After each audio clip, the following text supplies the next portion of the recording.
Howdy, this is Mike with Fast Lane Fitness, and this is the Bourbon and Barbells podcast, episode 4. And today we have a really good buddy of mine, coaching buddy of mine, Mitch Heaslip of Mitch Heaslip Fitness. As he always tells, he works with people online all over the world and specializes in getting people huge. So today, I'm going to let him take it away here in a second. We're also doing our first simultaneous live Periscope. So if you're on the scope or if you're on the live feed on Facebook, please ask us your questions. Mitch and I'll answer them. Today, I'm going to go ahead and give a quick shout out to drinking my Garrison Brothers, as I always do. Not a sponsor yet, but I want to spread the bourbon gospel that I've been to Kentucky, I've been to Tennessee, and the first bourbon from Texas stomps all of them. So hopefully I can get him as a sponsor one day. But Mitch, why don't you tell us a little bit about what you do, and then we'll dive into stuff. Tell us a little bit about your business. Yeah, absolutely. Well, what's up, Periscope? Those watching on Periscope, what's going on, everybody who watches Mike's podcast, and to all my people that are joining us, I'm really glad you guys are here. For those who don't know who I am, I'm Mitch. My company is Mitch Heaslip Fitness. Like Mike said, I work with people all around the world who want to burn fat, build muscle, build strength, look amazing, and change their entire life. So I don't know. That's what I do, and that's me. And here's my shout out. I know you've had some classy bourbon, Mike. I know all your other guests have awesome bourbon and classy bourbon, but I'm representing for the simple folk. I'm grimy, Hey, whatever you want to bring to the happy hour is good by me. So guys, before we dive into this, Mitch is really active on Twitter. You're going to want to follow that. I will put it in the show notes. But also, he does a daily, I don't know if you do it on the weekends, but a daily Periscope he started doing a couple weeks ago called the Morning Cup of Awesome, and it's legit. I hop on there every day, troll him sometimes. But basically, giving away free advice, some of the best advice you're going to find out there on the web, and it's every morning at 9 o'clock Central Time. The Morning Cup of Awesome with Mitch Heaslip. I'll put all that information on there. You're going to want to catch it. And I'm not kidding. If you hop on there and you ask him questions and you're not just asking him to take his shirt off, he's going to, give you some great advice. You definitely want to follow him on there. So let's dive into that. Speaking of your scope, this morning you were talking about motivation and you were talking about focus. And I think that's a really great topic. And it's funny because in my Facebook group and in my client groups, I've had a lot of people asking about motivation this week. I've had some new people join our community, and they're like, my biggest struggle is just getting motivated. So why don't you tell us a little bit about your advice on just finding motivation to exercise, to stick to your diet, what have you? Yeah, well, that's a big topic, right? It's kind of trendy right now to shit on motivation. We always say it doesn't matter. You shouldn't rely on motivation because it comes and goes. You need to develop discipline. But you need motivation. Motivation is important. Now motivation doesn't have to be in the form of like rah, I'm excited, let's do this. Motivation can be in the form of understanding that if you do this action or do this behavior, it's going to lead to a certain outcome. It's like, I saw a great example today actually on the internet. It's like, you're not necessarily rah to go to work every morning, but you go because of either the desired outcome or because you're trying to avoid the pain of the outcome of not going to work. So that's motivation too. It doesn't all have to come in the form of watching a Rocky montage on YouTube and getting excited to go to the gym. That's pretty sweet, and I recommend doing it. But it can come in the form of it just lining up with what's important to you. So everybody has motivation inside them somewhere. It's not about finding it, trying to grab motivation out of the air. It's about finding it in you. Like, how does this action line up with what's most important to you? So you have to understand first, what is important to you in life? What is your mission? What's important to you? What do you value most? And then how does this action line up with those values, right? So that could be any number of things. But the motivation is there. It's just, if it's not lining up with your values, you just won't be motivated to do it. You won't want to do the action, and you won't. Yeah, I think that's a great point. And just the idea of like finding your why, I think is so important. I wrote an article recently about the day that I like started my fitness journey and started really turned a corner and lost the weight and kept it off, I was just pissed off. I looked at the mirror in the mirror, and I wrote about this week because it was April 1st, about 5 years ago. I looked in the mirror and just did not like what I saw, and it made me so angry. I drove and joined a random gym without thought that day. And so you might have some of that. Like if you're, pain can be a motivator.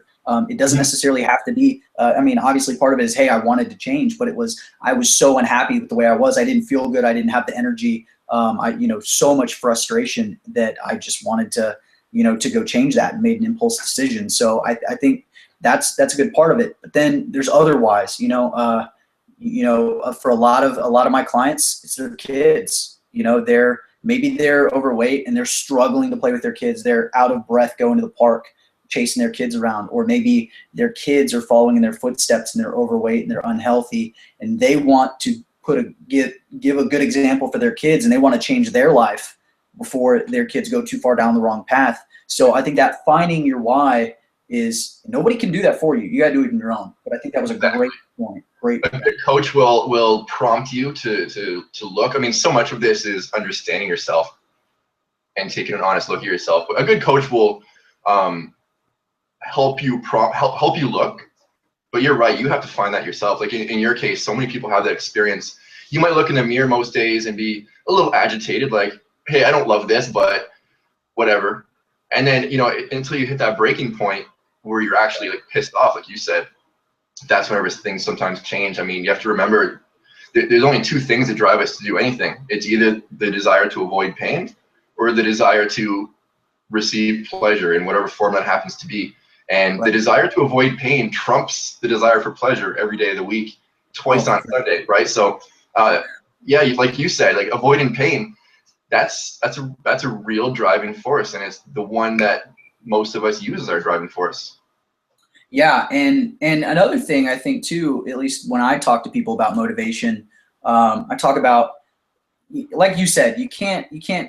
It's not always like, oh, I have to get all pumped up. Sometimes it's just finding a way to make things easier on yourself. And so, finding motivation by making what you're doing easier. And a really clear example that I can give is if you hate running, don't run. If you don't like cardio, don't do cardio. Try something else out. Try cycling. Well, I guess that's probably cardio. Try weightlifting. A big thing for me, and you've been lifting forever, so maybe for you too, was going from every time I would run and going like, oh dear Lord, when is this going to end? To, I feel like I say that every podcast. Like that's what goes through when I run. Like every podcast I say, like I start running. You're running. 30 seconds and I'm just done. But then going from that to weightlifting, where it was like I looked forward to it. I enjoyed it. I've got a buddy today that's getting married in 2 weeks. Actually, I brought him up on the podcast last week too. But he posted today, we started working together 3 months ago.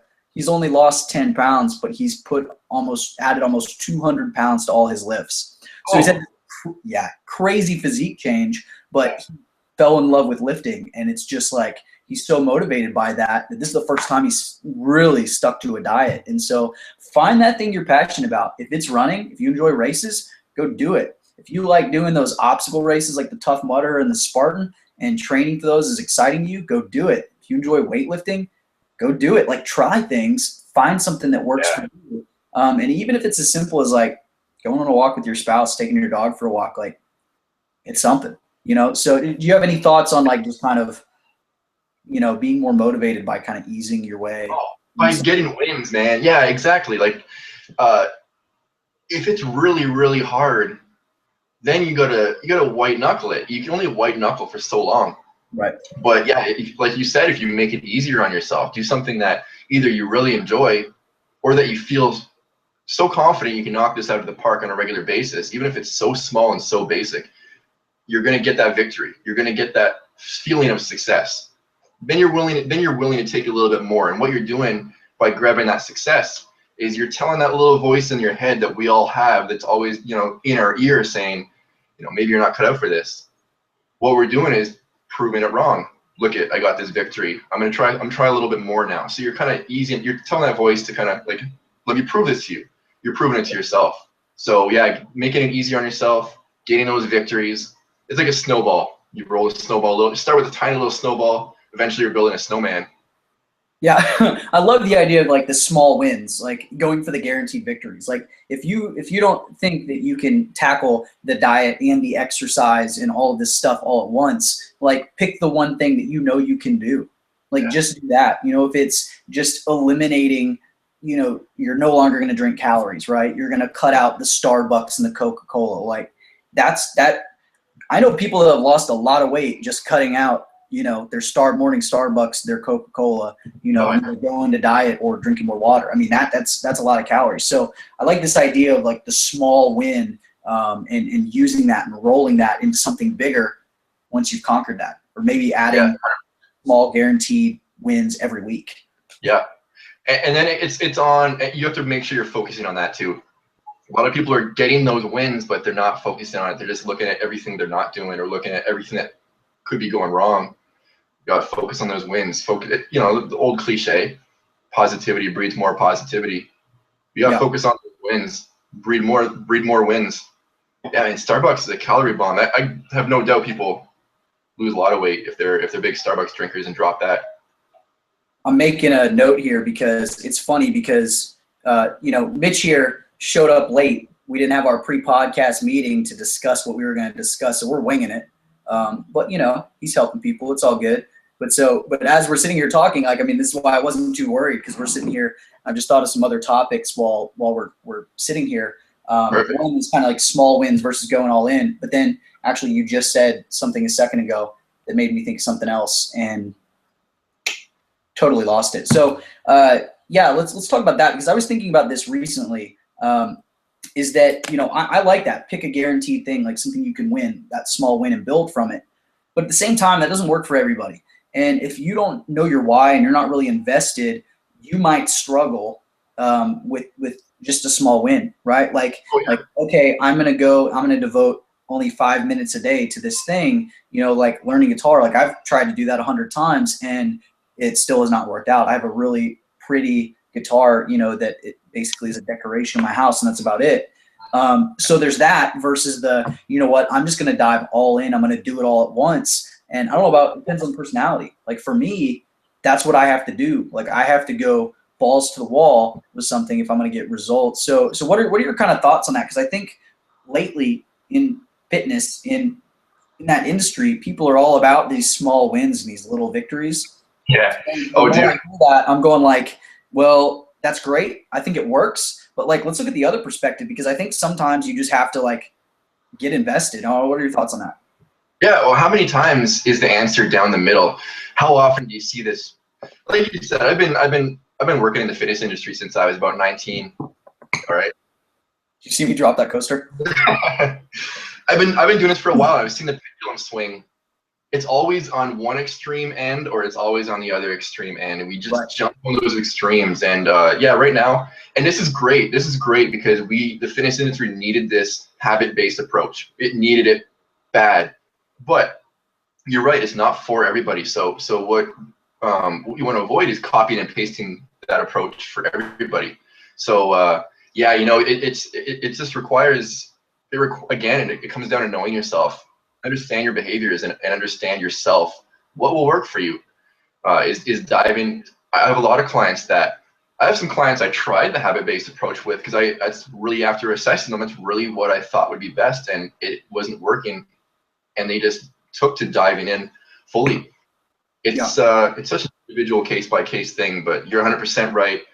This pendulum swings all the way to one end and everyone jumps on board, and as always, the answer is right there, right down the middle.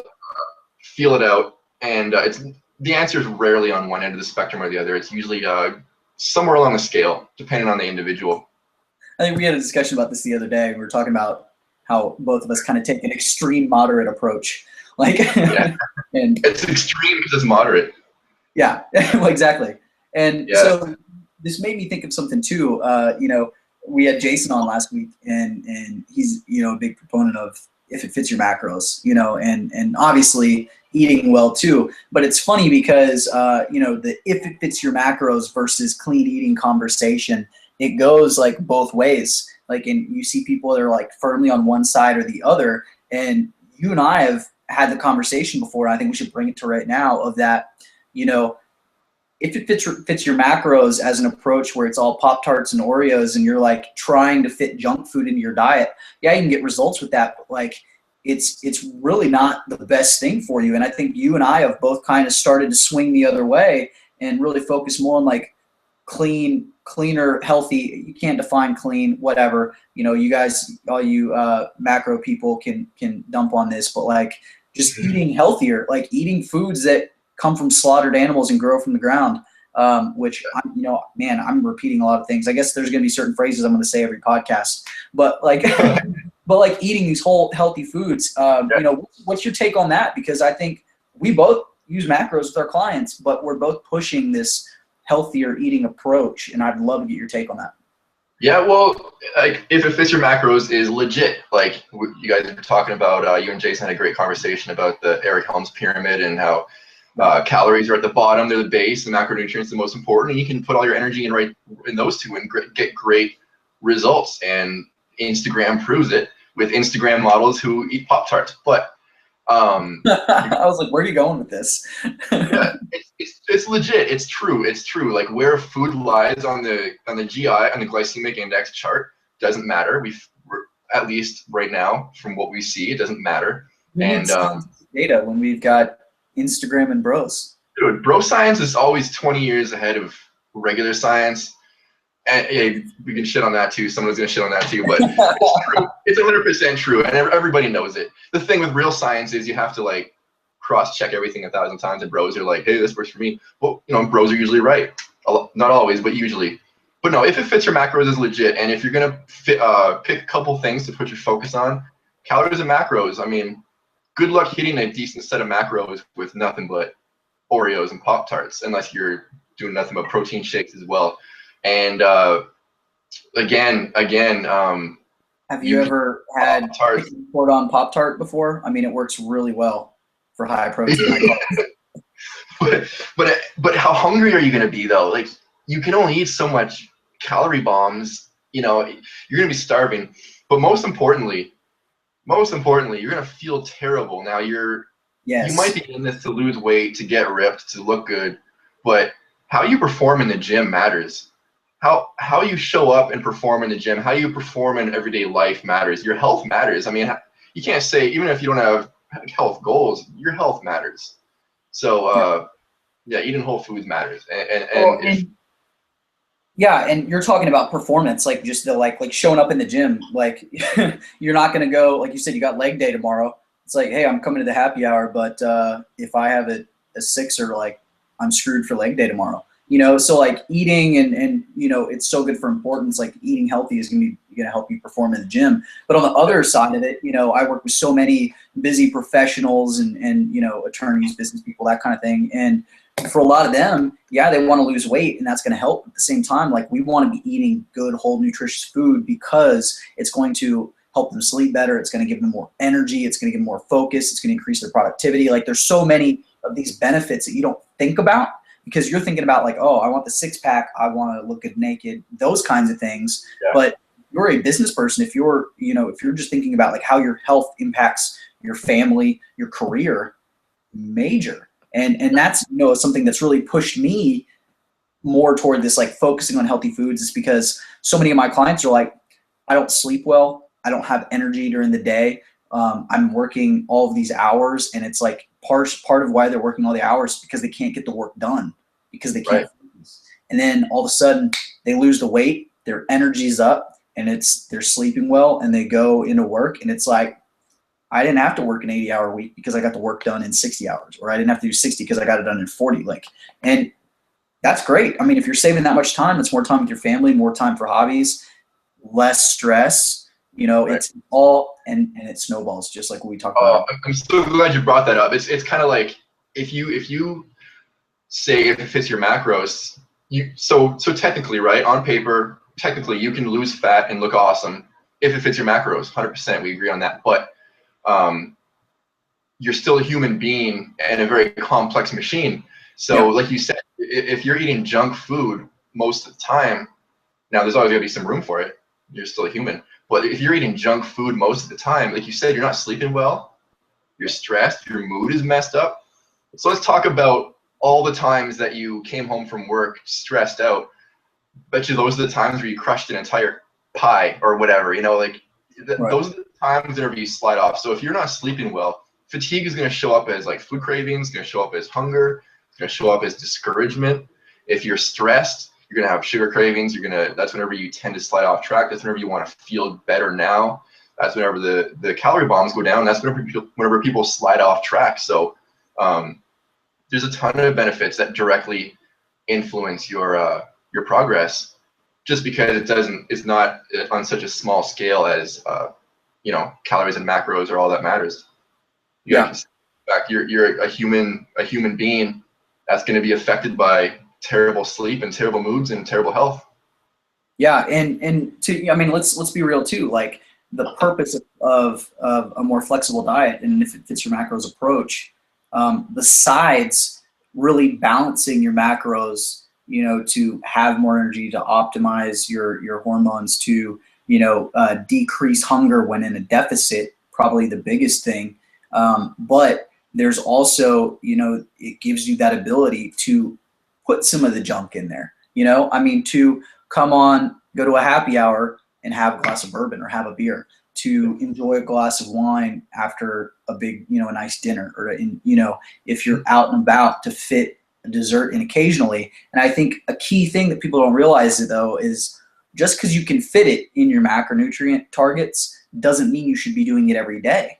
These are things that should be happening once or twice a week, maybe, you know, like, you know, you need to save them for special occasions. They are treats. They're not things that you need all the time. And when you look at, you know, these Instagram fitness people, which I'm not on Instagram, I know you are, but like, you know, you're not. Yeah. Look it up. You're all about the cat photos, but you're not about the fitness stuff, you know. But like some of this stuff where, you know, it's like, oh, they're showing off their abs and they're showing off their, you know, they ate a whole entire sleeve of not Pop-Tarts. I'm stuck on Pop-Tarts. A whole sleeve of Oreos, which is the only way to eat them, right? There's 3 rows. Yeah. You don't eat a whole row at a time, and double stuff, you're not doing it right. But like, when you see them like polishing off a cheesecake and, you know, with their abs out, one, they've worked to a point where they have a much higher calorie threshold than the average person. But also, like, that's not a real indication of what real life is like, you know? So as fitness professionals, we can go and show, like, okay, I'm having a glass of wine, I'm enjoying some bourbon, you know, I'm going to have this dessert or whatever. But if you look at 90% of our meals, they're meat, lean protein. They are a lot of vegetables, colorful vegetables, and they're, you know, carbohydrate sources that are going to fill you up, like a rice or potato, you know, like, not, you know, we're not loading up on tons of bread. We're not, you know, eating junk all the time. I mean, this is the only glass of bourbon that I'm going to have the whole week, you know, until next episode. So it's one of those things, like, that's real life, you know. I posted on Twitter the other day, like, what does a Fit Pro's lunch look like? I had some leftover Easter ham, you know, about a week ago, and then half of my plate was like green beans, right? Like, I mean, it was just like green vegetables, right? That was what I had. Like, that's what a normal meal looks like for us, you know. And that's not sexy enough for Instagram. Do what? And that's not sexy enough for Instagram. No one's Instagram. Yeah, I think I got maybe like 2 likes on Twitter from that one, and I think you were one of them. So, like, you know, it wasn't a big, you know, people looked at it and were like, oh, that's boring. Like, let's get to the good stuff.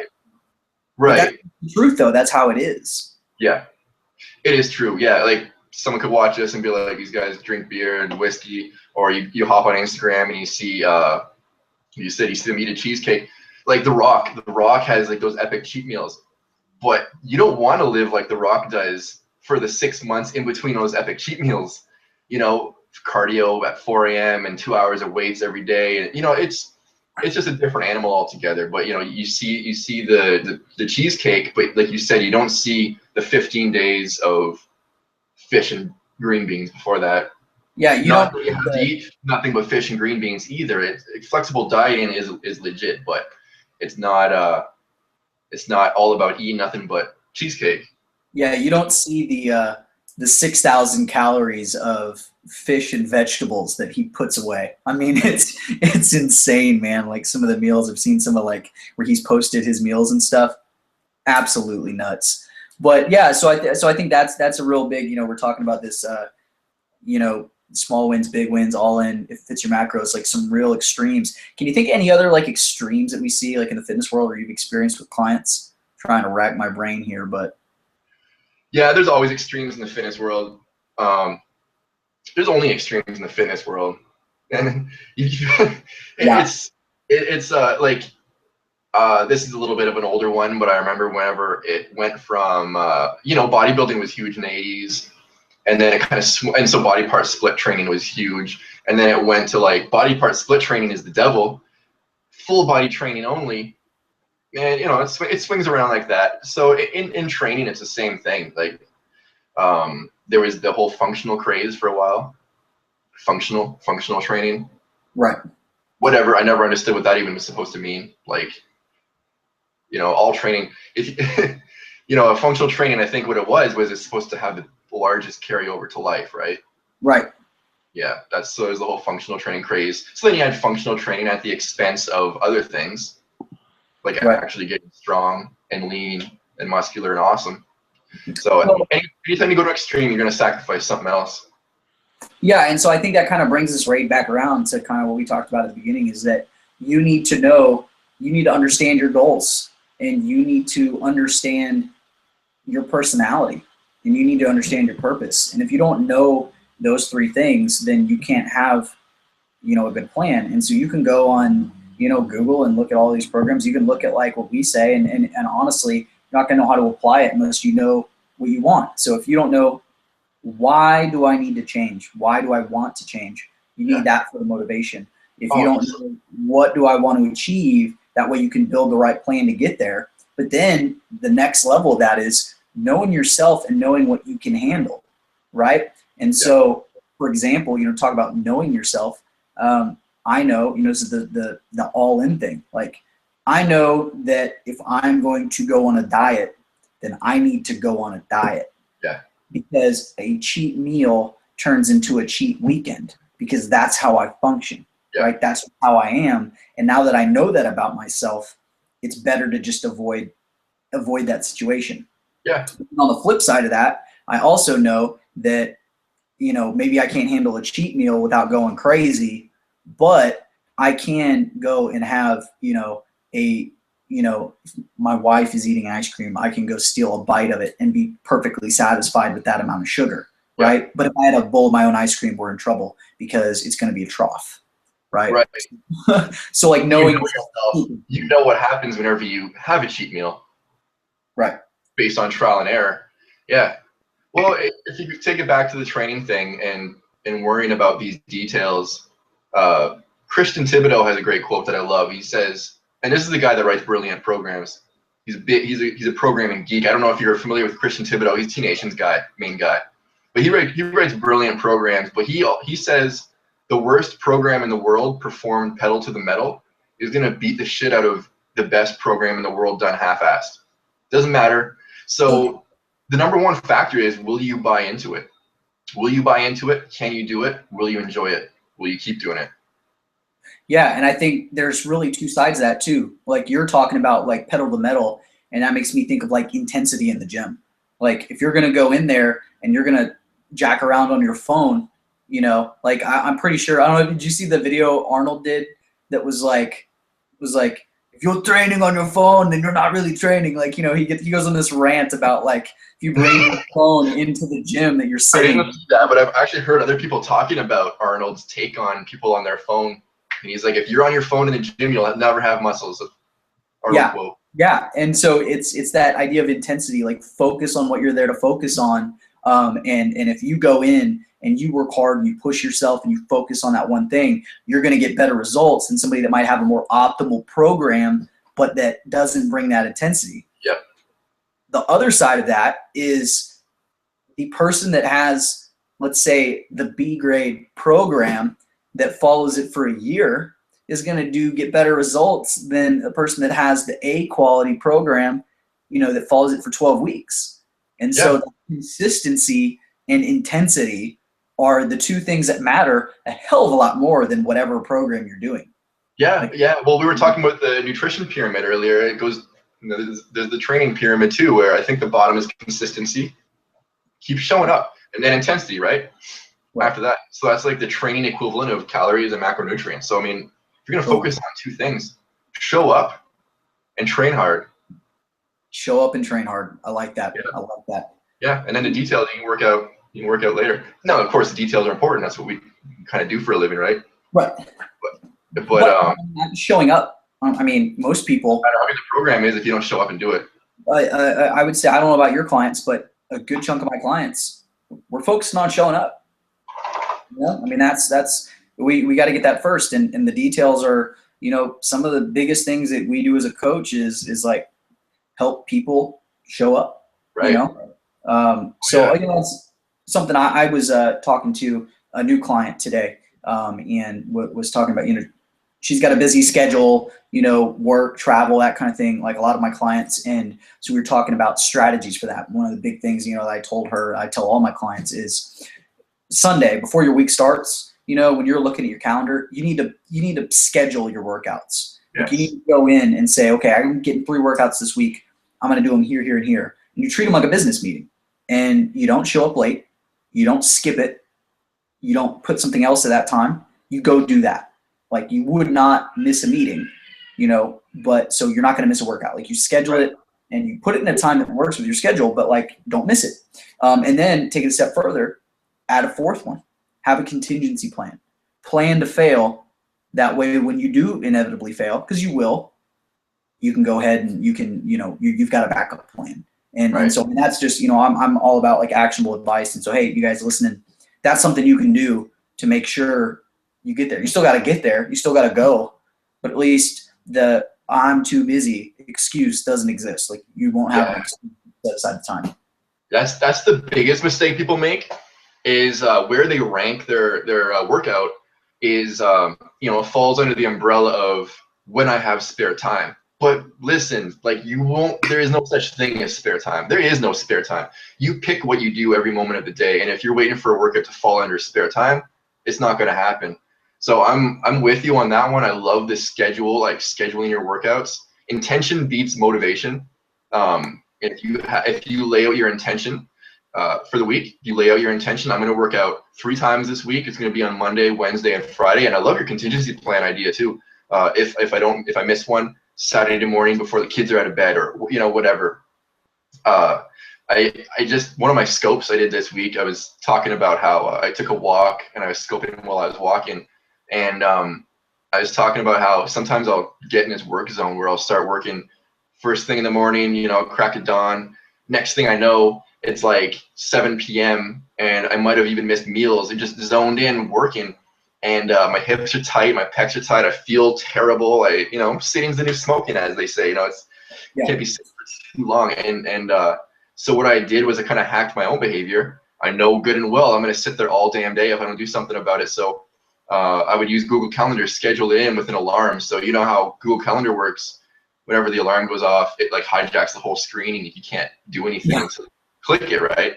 So it's like I would schedule these like little breaks where I'd have to stand up and take a 5-minute walk, and you end up being more productive with stuff like that whenever you actually get those activities in, rather than trying to trudge through, because you're really only good to work for a certain amount of time before you start grinding down. But yeah, there's no shame. There's no shame in hacking yourself and realizing that you just won't do something unless you kind of set that, I don't know, what would you call it? Like that trigger, unless you set that trigger. Friend Susan would talk about maybe it'd be a good idea to find well, that would be an example of piggybacking, right? The alarm goes off. This is when you do that habit. But yeah, there's no shame in knowing you're not going to do it unless you're actually talking about Susan, who was actually our guest on the 2nd episode of the podcast, and she is like all over habits. So if you haven't checked out that episode, go back and watch the 2nd episode with Susan, where she, I mean, seriously blows it away. Just talks about, speaking of Google Calendar, got a notification that just popped up as a reminder. But yeah, but Susan talks all about habits and why habits are so much more important than goals and things. So yeah, definitely go check that out if you haven't already. Well, man, you and I could talk like all day, and we've done that. You know, we've gotten together, talk fitness, and it's like all day. And so we're definitely gonna have to have you back on. I want to touch one more subject before we wrap up. And you just brought it up, and we kind of touched on it, but I know it's really important for my audience, and really should be important for everybody. It's the idea of prioritizing your health, and the fact that most of us don't. We wait until we have spare time. Our fitness is something that we do in our spare time, and everything. Like even when I talk to people, you know, about coming on as a client, you know, they're more willing to wait and let their health deteriorate and spend a ton of money on healthcare costs instead of spending a small amount of money to get somebody to guide them and show them how to do it and walk them through it and help them get results and prevent that issue. And that's like, in my mind,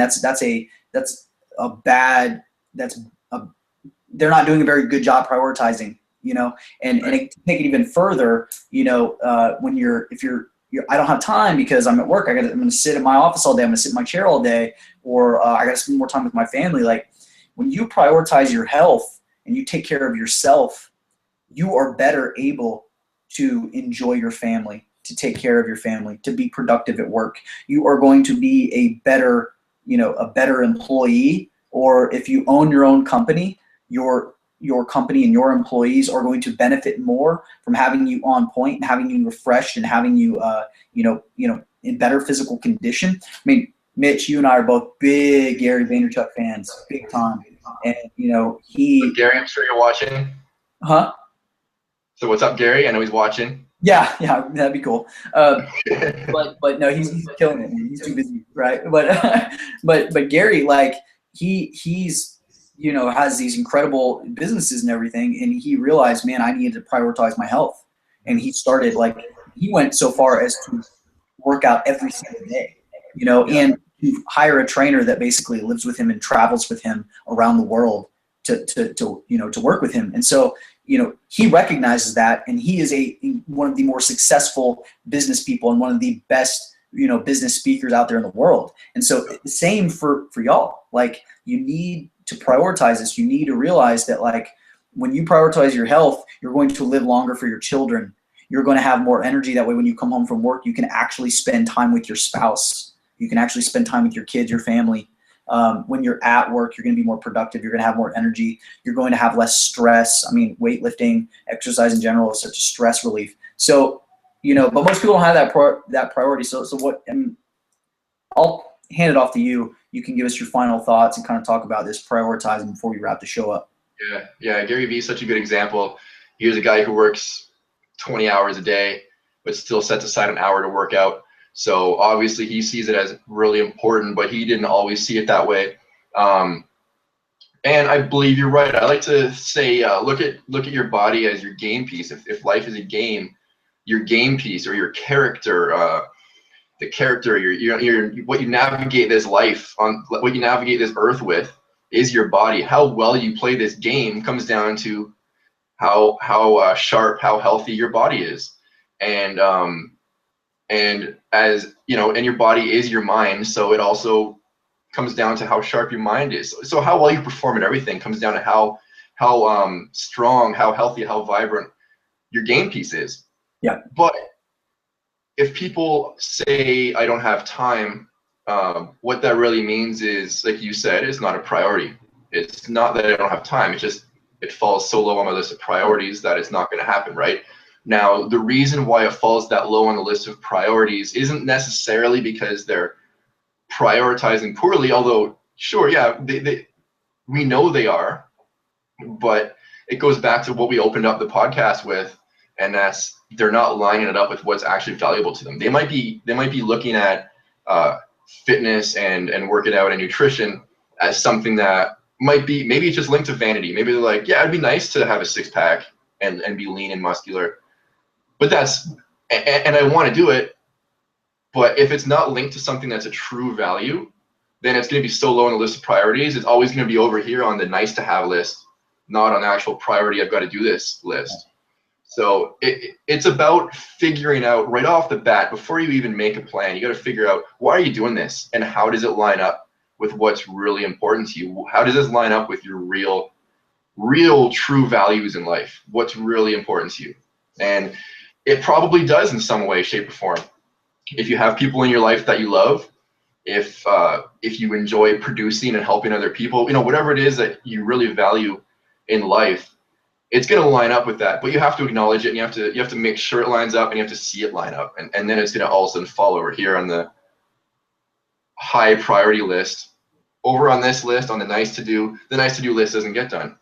Yeah, exactly.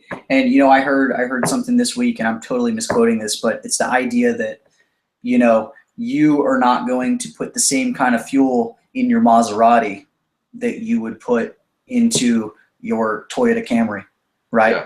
You know, your Ford Fiat or whatever, you know. Yeah. And so it's the same for you. Like, there is no more important vehicle in your life than your body. And so you want to be putting that premium fuel in there. You want to be putting good food in there. You want to be getting a regular tune-up. You want to be going to the gym, you know, and you should treat yourself that way. And because you don't want to die early because of your health. You don't want to have less time on this earth with your family. You want to maximize that time, and that's why there's nothing more important than your health. And honestly, and I know now, being a parent, like, love my kid to death. Did not know that you could love another human being as much as you do your own child. But if you don't take care of yourself, you can't take care of that kid, you know? Like, that's a big thing. So many of the people I work with are parents, and like, you got to take care of yourself. And it's that same, you're on the airplane and this, you know, the flight attendant says, put the mask on yourself before you put it on kids or those around you that are incapacitated. Because if you aren't getting the oxygen, you can't help them. And so you need to do that. You need to do that with your health. You need to take care of yourself so you can take care of others. So, Mitch, this was great. I'm definitely going to have you on again. I know we're going to do vlogs together again. You know, we've done it a couple times. Both of us here in Fort Worth, so we get to hang now that you've moved away from Dallas a little bit closer. But guys, you need to get on his scopes every morning, 9 a.m. Central Time, Periscope. I don't remember your handle, but I'll put it in the show notes. You can tell it. But yeah, it's the same as my Twitter. So follow me on Twitter, follow me on Periscope. It's at Mitch Heaslip. And bring questions. I'm all about answering questions. I live to answer your questions. Yeah, and he's not kidding, guys. Like, seriously, answers so many questions, so much value on those few minutes every morning, and it's every morning, so you can get on that. Also want to follow him on Twitter. And Mitch, thanks for joining us, man. Great show. I appreciate it, and we'll have you again soon. All right, man. Thank you. You're welcome.